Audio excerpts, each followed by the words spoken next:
రమ్య చాలా కోపంగా గౌతమ్ దగ్గరికి వచ్చి, "గౌతమ్, నీ ప్రయత్నాన్ని నువ్వు విరమించుకుంటే చాలా మంచిది" అని చెప్పేసైతే అంటూ ఉంటుంది. ఆ మాటలు వినగానే అక్కడ ఉన్న గౌతమ్ మాత్రం, "లేదు, నా ప్రయత్నాన్ని నేను విరమించుకోను. నా కూతురిని నేను ఎలాగైనా సరే దక్కించుకొనే తీరుతాను. ఈ ప్రయత్నంలో ఎవ్వరూ ఏమీ జోక్యం చేసుకోవడానికి వీలు లేదు" అని చెప్పేసైతే అంటూ ఉంటాడు. ఆ మాటలు వినగానే అక్కడ ఉన్న రమ్య మాత్రం, "ఏంటి, ఒప్పుకోవా?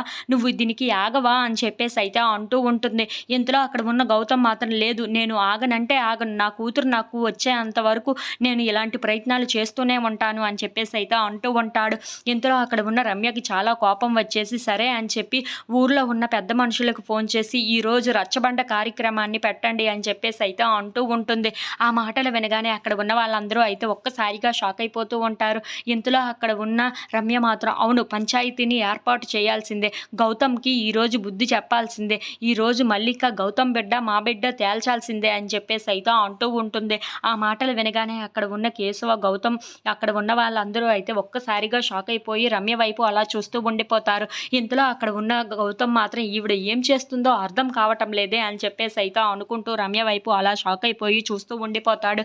ఇంతలో అక్కడ ఉన్న రమ్య మాత్రం, "అవును, గౌతమ్ మనం చెప్పిన మాట వినకపోతే ఏం చేయాల్సి వస్తుందో అదే చేద్దాం. ఇప్పుడు ఒప్పుకోవటం లేదు కదా గౌతమ్, మల్లిక నా బిడ్డ అంటే. ఇప్పుడు పంచాయతీలోనే మొత్తం తేల్చేద్దాం. మల్లిక ఎవరి బిడ్డో తేలిపోతుంది" అని చెప్పేసైతే అంటూ ఉంటుంది. ఆ మాటలు వినగానే అక్కడ ఉన్న గౌతమ్, మైసమ్మ వాళ్ళు అయితే, ఏంటి, ఈ రమ్య ఏం చెయ్యబోతుందా అని చెప్పేసైతే రమ్య వైపు అలా చూస్తూ ఉండిపోతారు. ఇంతలో అక్కడ ఉన్న రమ్య మాత్రం ఫోన్ మాట్లాడుతూ, "అవును, గౌతమ్ DNA టెస్ట్ వరకు వెళ్ళాడు. అది ఏదో పంచాయతీలోనే తేల్చేద్దాం రండి" అని చెప్పేసైతే ఏర్పాటు చేయమంటూ ఉంటుంది.